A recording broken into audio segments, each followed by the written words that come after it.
ये व्यर्थ के बकवाद करने वाले लोगों से मत मिलो, व्यर्थ के बकवाद करने वाले लोगों की तरफ मत देखो, ये क्या कह रहे हैं, क्या बोल रहे हैं। और तुम भी व्यर्थ का बकवाद मत करो। अपने समय को कीमती मान करके निरंतर प्रिया प्रीतम का नाम जप करो, उनके गुण लीला गाओ, उनकी सेवा में रहो। कभी प्रपंच की बातें, कभी प्रतिष्ठा का चिंतन, कभी नाना प्रकार के मान सम्मान का चिंतन, ये घुसने ना पावे हृदय में। बहुत सावधान रहना चाहिए साधक को। ऐसी बातें देखो मत, ऐसी बातें सुनो मत जिससे तुम्हारा हृदय उद्विग्न होकर प्रभु का चिंतन छोड़ दे। बंद करो अभी। अन्य लोगों के संग का त्याग कर दो, जो भगवत विमुख वार्ता करते हैं, संत निंदा करते हैं, दूसरों की निंदा करते हैं। कुछ हाथ नहीं लगता, ये लोग दुर्गति को प्राप्त होने वाले हैं। भक्तन निंदा अति बुरी भूल करे जिन कोय, किए सुकृत बहु जन्म के छिन में दारे खोए। पर निंदा के किए ते नहीं, आवत नहीं कछुआत, मूर्ख पर्वत पाप को ले चल अपने साथ। तो अलम कश्यापि संगत्या, ऐसा संग मत करो जिनके पास बैठने से भक्त निंदा, जन निंदा, भगवत निंदा हो। ऐसे से दूर रहो। अलम, बंद कर दो ऐसे लोगों का संग। रात दिन हम श्यामा श्याम का नाम जप करेंगे, श्यामा श्याम के लीला गुण गाएंगे, श्यामा श्याम के ही धाम का शोभा का चिंतन करेंगे। जब तुम अपना जीवन श्यामा श्याम के चरणों में न्यौछावर कर दोगे तो पूरा भार श्यामा श्याम ले लेंगे और तुम्हारे हृदय में मस्ती आ जाएगी। जो ऐसा निश्चयी होता है, दृढ़ निश्चयी, उसके अंदर दृढ़ विश्वास, तो उसके हर समय भगवान की स्फूर्ति होती रहती है। भारी प्रतिकूलता में भी भगवान का सानिध्य अनुभव होता है। वो अनुकूलता में तो भगवान के दुलार को देखता है, लेकिन प्रतिकूलता में भगवान की विशेष कृपा को देखता है। ये संयोग, ये वियोग, संसार की ये द्वंद्वमयी वृत्तियां भक्तों के हृदय में नहीं चुभती। आए की हुज्जत नहीं, गए की तलाश नहीं, क्योंकि नित्य संयोग भगवत स्मृति के प्रभाव से प्रभु का रहता है। शोक, विषाद बहुत ध्यान देने योग्य विषय है। तभी लोगों को ऐसा लगता है कि ऐसा कैसे हो सकता है। भक्त के चरित्रों को जब सुनते तो लगता है ऐसा कैसे हो सकता है, ऐसी परिस्थिति में भी ऐसा कैसे हो सकता है। क्योंकि तुम मानसिक बुद्धि से युक्त हो और वो भागवतिक स्थिति से युक्त है, इसलिए तुम उसको पार पा ही नहीं सकते। जब तुम अपना जीवन श्यामा श्याम के चरणों में समर्पित कर देते हो हृदय से, फिर उनकी कृपा से सब विघ्न दूर हो जाते, एक अपार मस्ती रहती है। नहीं तो शोक, विषाद, दुख, क्लेश, कष्ट, संताप, भय, उद्वेग, ये सदैव सताते रहते हैं। इसी से डिप्रेशन होता है। बार बार नकारात्मक चिंतन, शोक, विषाद, दुख, चिंता, क्लेश, संताप, भय, उद्वेग, यही पूरे मानसिक स्तर को नष्ट कर देते हैं। उत्साहहीन जीवन हो जाता है। जब तुम श्यामा श्याम को समर्पित हो जाते हो तो ये सब प्रवेश भी नहीं करते, एक अपार मस्ती बनी रहती है। अब क्या होगा? श्यामा श्याम जो करेंगे वही होगा। श्यामा श्याम पता नहीं कैसा करें, नहीं, वो सदैव मंगल भवन है, वो जो करते महामंगल होता है। यह निश्चय उपासक के हृदय में आ जाना चाहिए। इसलिए अपना सारा मन, सारी बुद्धि, सारा जीवन, प्रत्येक श्वास प्रभु को अर्पण कर दो, फिर देखो तुम निहाल हो जाओगे। दुख, शोक, विषाद, क्लेश, कष्ट, संताप, भय, उद्वेग, ये उसी को व्यापते हैं जिसने अपने जीवन को प्रभु के चरणों में अर्पित नहीं किया।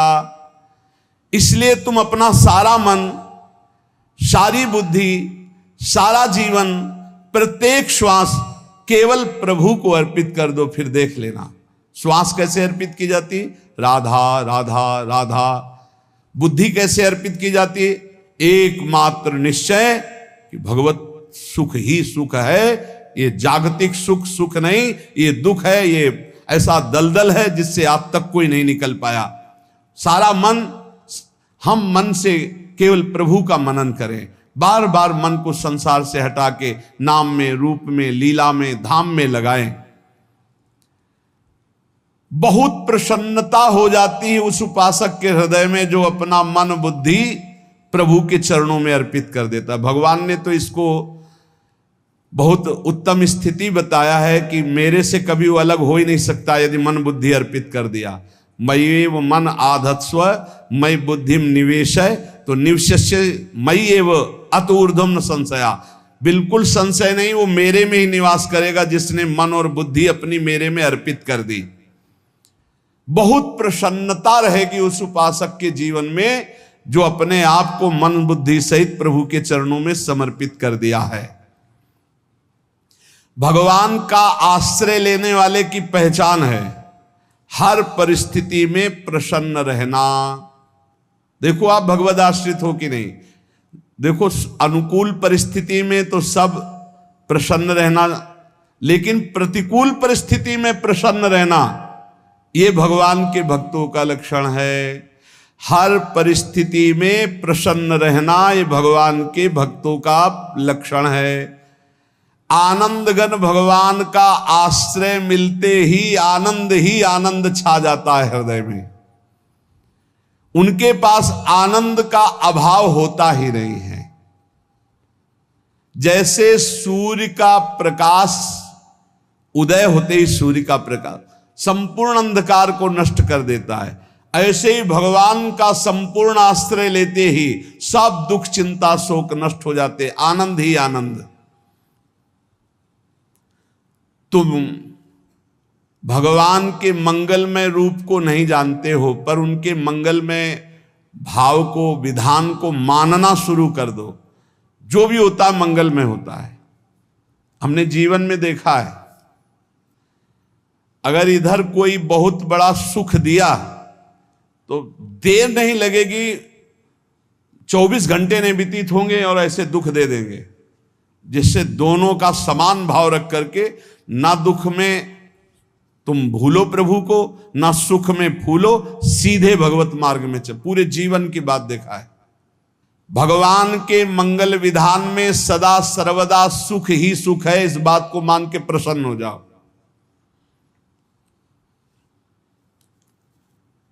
जब भगवान का भजन करने वाले की तन्मयता बढ़ती है भजन में,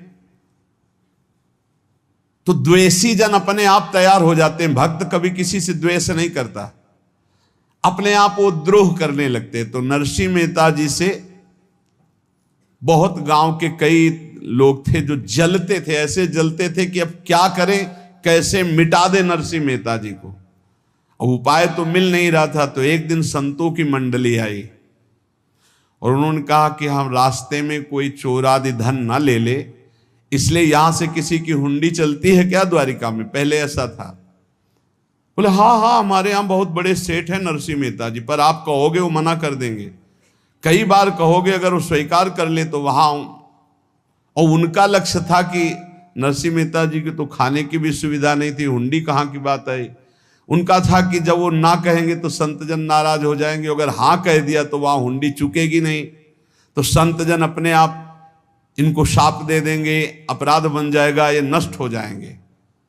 संतों को भेजा नरसिंह मेहता जी ने, सबकी दंडवत की, चरण पखाड़े। तो उनका ये इतना रुपया है, द्वारिका में साधु सेवा हम करेंगे, वहां तुम्हारी हुंडी चलती है, तो आप अरे उनका आप कहाँ भूल रहे हो, यहाँ खाने की भी व्यवस्था। बोले हमें सब पहले से बता दिया गया कि आप मना करोगे, बार बार मना मत करो, हमें पता है। तो उन्होंने ठाकुर जी की तरफ देखा, बोले क्या लीला है प्रभु, संतों से हम क्या कहें, ये ले रुपए।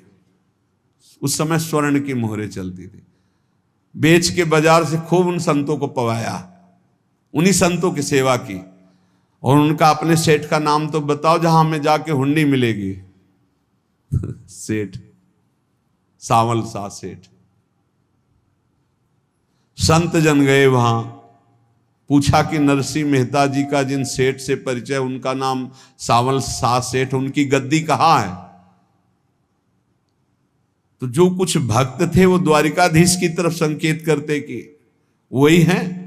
बोले नहीं नहीं, वो सेठ है, उनकी गद्दी चलती थी। पूरी बाजार में कहीं कोई। अब संत जन एकांत में होकर के बहुत विचलित हुए, क्या हमारे साथ धोखा हुआ? नरसिंह मेहता जैसा संत क्या धोखेबाज हो सकता है?